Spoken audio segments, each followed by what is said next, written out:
Hi Aries, how are you? Welcome to Tarot and this is your monthly love tarot cards reading. Monthly love tarot cards predictions for the month of January 2024, your love life, your relationship guidance. और इसमें हम check करने वाले हैं आपकी अपनी भी energies, आपकी एनर्जीज़ क्या रहने वाली हैं, आपके इमोशंस क्या होंगे, आपकी फीलिंग्स क्या होंगी, आपका माइंडसेट क्या होगा, आप क्या सोच रहे होगे, आपकी लाइफ कैसे रहने वाली है। ठीक है, साथ में मैं देख के आपको बताऊंगी आपके पार्टनर की एनर्जीज़ क्या होंगी, उनका माइंडसेट, उनकी फीलिंग्स, उनके इमोशंस, उनकी एनर्जीज़ क्या होंगी आपके लिए। और लास्ट में हम देखेंगे यहाँ पर एंजल्स की गाइडेंस और एंजल्स के मैसेजेस, यानी कि एंजल्स आपको क्या गाइडेंस देना चाहते हैं, एंजल्स आपको क्या मैसेजेस देना चाहते हैं आपकी लव लाइफ के लिए, आपके रिलेशनशिप के लिए। ठीक है, सो आप इस टैरो कार्ड रीडिंग को चेक कर सकते हो अपने एक्स पार्टनर के लिए, अपने करंट रिलेशनशिप के लिए या फिर न्यू कनेक्शन के लिए। सो देखेंगे आपकी लाइफ में कौन से चेंजेस आ रहे हैं। First of all your side यहाँ पर 5 ऑफ वॉन्ड्स की एनर्जी है। ठीक है, उसके बाद यहाँ पर आपकी साइड से हर्मिट का कार्ड है और यहाँ पर है हमारे पास व्हील ऑफ फॉर्च्यून की एनर्जी। अब हम देखेंगे आपके पार्टनर की एनर्जीज को। यहाँ पर क्वीन ऑफ कप्स है। ठीक है, और उसके बाद है यहाँ पर पेज ऑफ वॉन्ड्स की एनर्जी और साथ में है यहाँ पर 2 ऑफ सोर्ड्स। एंजल्स की गाइडेंस देख लेते हैं, फिर मैं आपको डिटेल बताऊंगी। किंग ऑफ सोर्ड्स है। ठीक है, उसके बाद यहाँ पर 4 ऑफ सोर्ड्स है और लास्ट वन एनर्जी है यहाँ पर डेथ का कार्ड निकला है। तो इसको नेगेटिव आपने नहीं लेना। ये सम टाइम जो है ना, इंसान की लाइफ में कुछ उसे लेसन्स देता है और कुछ चीज़ें उसे बेहतर करने के लिए मोटिवेट करता है आपको। अगर के देखो यहाँ पर ना इस मंथ में आपकी जो एनर्जीज है ना, वो मैं आपको डिटेल में बताती हूँ, फिर आप अच्छे से समझ पाओगे। आपकी साइड से जो एनर्जीज है ना, कुछ आपको ऐसी फीलिंग आ रही है ना जैसे आप अपनी लाइफ में बिल्कुल अकेले हो। ठीक है, आपके जो इमोशंस, आपकी फीलिंग्स हैं, और या फिर आप अपने आप को खुद ही लोगों से थोड़ा सा दूर करके चीज़ों को ऑब्जर्व करने वाले हो, इन्वेस्टिगेशंस करने वाले हो, रिसर्च करने वाले हो, डीपली जानना चाहते हो कि रियलिटी क्या है और क्या ठीक है क्या नहीं ठीक, मुझे किस रास्ते पे चलना चाहिए, मेरे लिए क्या बेहतर हो सकता है। इस जो मंथ है ना, इसके अंदर आपकी किस्मत जो है ना वो बदलने वाली है। एक टर्निंग पॉइंट आपको मिलने वाला है, चीज़ें बदलने वाली हैं। अब यहाँ पर खुशी और सबक ये दोनों साथ साथ भी हो सकते हैं, या फिर आपके लिए खुशी है या फिर आपके लिए सबक है। एक टर्निंग पॉइंट है, यहाँ पर चीज़ें बदलने वाली हैं, किस्मत आपका साथ दे रही है। अगर आप अपने माइंड का इस्तेमाल करो ना, तो आप अपनी लाइफ को चेंज कर सकते हो।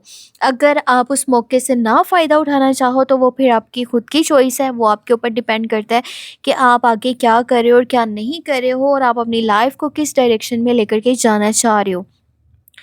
इस मंथ के स्टार्ट में ना आपकी कुछ लड़ाइयाँ और झगड़े मुझे नज़र आ रहे हैं। या तो आप अपने पार्टनर से लड़ाइयाँ झगड़े कर रहे हो, या फिर आप अपने घर वालों के साथ छोटी-छोटी बात पर लड़ाई कर रहे हो, झगड़ा कर रहे हो, कॉन्फ्लिक्ट्स हैं, मिसअंडरस्टैंडिंग्स हैं। और पता है क्या? आप लड़ाई करके ना उसके बाद आप उदास हो जाते हो, परेशान हो जाते हो। एक ऐसे ज़ोन में चले जाते हो ना जहाँ आपको लगता है कि अब मेरा सगा कोई नहीं है और मैंने खुद ही अकेले ही अपनी लाइफ़ को लेकर के चलना है। ये आप खुद कर रहे हो और बाद में उन चीज़ों के ऊपर आप पछता रहे होते हो। आपके जो पार्टनर की एनर्जीज़ है ना, वो मुझे पॉजिटिव नज़र आ रही हैं। ये पर्सन इमोशनली आपके साथ बहुत बहुत ज़्यादा कनेक्ट है, आपको बहुत ज़्यादा प्यार करता है, उसके दिल में आपके लिए स्ट्रॉन्ग फीलिंग्स हैं, स्ट्रॉन्ग उसकी एनर्जीज़ हैं। और ये पर्सन ना आपकी बहुत सारी चीज़ें बर्दाश्त भी करता है। ये बोलेगा नहीं लेकिन दिल में रखेगा। ठीक है, और ये इस तरह से ही चलना चाहता है ना कि रिलेशनशिप डैमेज ना हो, ख़राब हो। ठीक है, उस तरह से ये बिहेव कर रहा है और ये वेट कर रहा है कि जब आपकी फीलिंग्स और एनर्जीज चेंज हो, जब आप इसके साथ खड़े हो जाओ, जब आप इसके लिए स्टैंड लो। ठीक है, तो मैं किस तरह से उस टाइम बिहेव करूँगा, ये चीज़ें उसके लिए बहुत ज़्यादा मायने रखती हैं। और वो अभी भी बहुत सारी चीज़ों के ऊपर चुप है और वो आपको नहीं बता रहा है कि उसके दिल में यानी कि ये चीज़ है और उसको ये चीज़ हर्ट की है। तो ये चीज़ें आपने देखनी है, आपने समझनी है, आपने तरीके से चलना है। ये पर्सन ना आपको मैसेज कोई देना चाहता है, कुछ बताना चाहता है, और इस मंथ में इसकी साइड से कुछ ऐसा मैसेज आपको रिसीव हो सकता है जो आपको खुशी देगा, ठीक है। सो आप में से ना कुछ लोग मुझे ऐसे नज़र आ रहे हैं जो कंटिन्यू रिलेशनशिप में हैं, कुछ ऐसे हैं जो कि न्यू रिलेशनशिप, न्यू प्रपोजल का वेट कर रहे हैं।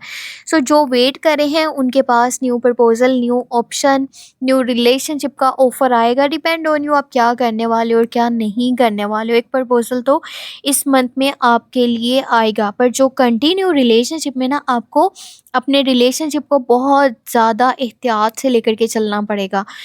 आपके पार्टनर आपसे अगर कि छोटी-छोटी बात पर नाराज़ हो रहे हैं तो आपको समझना होगा। आप ये ना करो कि मुझे तो समझ ही नहीं आया, अगर तुम्हारे दिल में है, तुमने मुझे नहीं बोला तो मैं खुद से कैसे समझूँगा? एक पार्टनर का यही काम है कि वो अल्फ़ाज़ से ज़्यादा ख़ामोशी को समझे, और ये बातें आपको समझ के चलनी होंगी, तभी रिलेशनशिप अच्छे से चल पाएगा। ये पर्सन की लाइफ ना मुझे थोड़ी डिस्टर्ब हुई हुई नज़र आ रही है, और ये समटाइम आपके साथ कम्युनिकेशन थोड़े कम करेगा, और ये इस मंथ के लास्ट के डेज़ में ऐसा होने वाला है कि उसका और आपका कॉन्टेक्ट या कम्युनिकेशन थोड़ा कम होगा, और यहाँ पर आपको उसका साथ देना चाहिए। हो सकता है ये कोई ना डिसीजन लेना चाहता है, पर ये डिसीजन ले नहीं पा रहा है, ये बहुत ज़्यादा सोच रहा है उन सब चीज़ों के ऊपर कि इसके लिए क्या बेहतर है, क्या नहीं बेहतर। सो यो जो यहाँ पर एंजल्स की गाइडेंस है ना, जो एंजल्स के मैसेजेस हैं, वो किंग ऑफ सोर्ड्स है, फोर ऑफ सोर्ड्स है, और डेथ की एनर्जी है। तो देखो ये चैप्टर क्लोज भी हो सकता है। तो इसके लिए आपको क्या करना होगा, एक दूसरे के लिए आपने सपोर्ट करना है, एक दूसरे के साथ में खड़े होना है, एक दूसरे के साथ अंडरस्टैंडिंग बेहतर करनी है, अच्छे से चलने की कोशिश करनी है, प्यार शो करवाएं, नफरत शो ना करवाएं, या पीछे ना हटें, लड़ाइयाँ मत करें, झगड़े मत करें, और जितना हो सकता है कम्युनिकेशन बेहतर करें। आपके कम्युनिकेशन बेहतर होंगे तो जो है ना, हर चीज़ अपने आप बेहतरी की तरफ चलती जाएगी।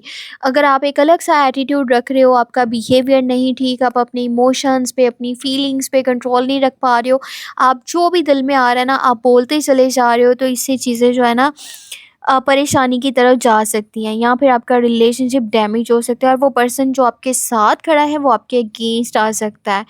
सो ये चीज़ें माइंड में रखिएगा, और अपने रिलेशनशिप के ऊपर फोकस कीजिएगा। अगर कि आप लोग रिकन्सिलेशन के बारे में सोच रहे हैं, तो फ़िलहाल इस तरह की कोई एनर्जीज़ नहीं बनी हुई कि रिकन्सिलेशन, रियूनियन हो, वो पर्सन वापस आए जिससे आप डी-अटैच हो। बाकी इसके लिए weekly love tarot card reading detail में चेक कर लीजिएगा, सेकंड चैनल पे अपलोड है, टैरो व्लॉग 7 के नाम से चैनल है। और कोशिश किया करें कि ना आप अपने लिए पर्सनल टैरो कार्ड्स रीडिंग करवाया करें। पर्सनल टैरो कार्ड्स रीडिंग जब आप करवाते हैं तो सारी एनर्जीज़ आपके अपने साथ कनेक्ट कर रही होती हैं। ये एक जनरल टैरो कार्ड्स रीडिंग है, यानी कि इसको कोई भी एज का पर्सन देख सकता है।